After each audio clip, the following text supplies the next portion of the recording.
నమస్తే, నేను అడ్వకేట్ శ్రీనివాస్ చౌహాన్. గ్రామకంఠ భూములు అంటే ఏంటి, అవి రిజిస్ట్రేషన్ చేసుకోవచ్చా? గ్రామ ప్రజలు నివసించడానికి ఏర్పాటు చేయబడినటువంటి భూమిని గ్రామకంఠ భూములు అని అంటాం. ఈ గ్రామకంఠ భూములు ఎట్ ప్రజెంట్గా రిజిస్ట్రేషన్ జరుగుతున్నాయి. సాగడపు విజయ వర్సెస్ స్టేట్ ఆఫ్ ఆంధ్రప్రదేశ్ కేసులో హైకోర్ట్ ఆఫ్ ఆంధ్రప్రదేశ్ చాలా స్పష్టంగా వివరణ ఇచ్చింది.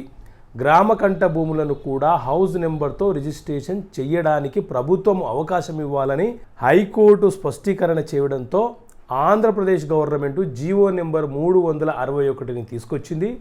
ఈ జీవో నెంబర్ 361 ప్రకారంగా గ్రామకంఠ భూములన్నీ కూడా కొన్ని చోట్ల గ్రామకంఠ భూములకు సర్వే నెంబర్లు ఉన్నాయి, కొన్ని చోట్ల లేవు. కాబట్టి హౌస్ నెంబరు, ట్యాక్స్ రిసిప్ట్ నెంబర్ల పేరు మీద ఆ గ్రామకంఠ భూములను రిజిస్ట్రేషన్ చేసుకునే వెసులుబాటు వచ్చింది.